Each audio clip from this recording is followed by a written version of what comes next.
Hindi pa man tuluyan nakakabangon ang lalawigan ng Cebu sa nagdaang malakas na lindol. Sinalanta naman ito ng malawakang baha dulot ng Bagyong Tino. Maraming residente ang naapektuhan at may ilan ding naiulat na nasawi dahil sa trahedya. Agad naman nagpaabot ng tulong ang mga karating probinsya, pati na ang opisyal ng gobyerno. Isa na rito si Representative Attorney Nathaniel M. Odocado ng One Tahanan Party List na personal na nagtungo sa Sitio Turil, Barangay Tingob, Mandawi City upang damayan ang mga apektadong residente. Sa kanyang pagdalaw, nagsagawa si Representative Odocado ng feeding program at namahagi ng mga pangunahing pangangailangan tulad ng tubig, damit at ilang materyales para sa recovery ng mga kabahayan. Anya, layunin niyang mabigyan ng moral support ang mga mamamayan at maibsan ang mga trauma dulot ng trahedya. Kaya naman, bilang may akda ng panukalang batas, Breaking the Silence of Flood Failure, a call for Presidential Commission on Flood Control Management.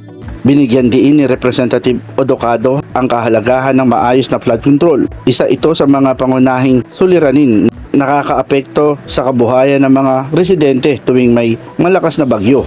Sa kabila ng trahedya, ipinakita ni Odocado ang positibong pananaw na nagbigay ng pag-asa sa mga mamamayan ng Cebu. Ayon sa mga residente ng Sitio Turil, ito ay magsisilbing inspirasyon nila sa muling pagbangon at pagpapatatag ng kanilang loob. Si Consi Elmer. Consi, ano nangyari dito? Inabisuhan namin yung mga tao dito prior to the Typhoon Tino.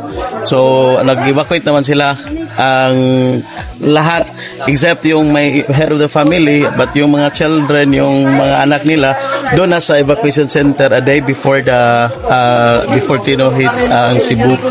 But eventually like early dawn, so doon na nagpa-rescue yung mga taong nandito. So wala silang nakukuha mga gamit. First time to nangyari sa lugar. First time talaga na umabot talaga like half kilometer from here. So, buti na lang sumunod yung mga tao dito, nagtulungan sila para hindi masyadong maging delikado buhay nila. May Para sa Road News Arangkada, ako si Boboy Patriarca, nag-uulat.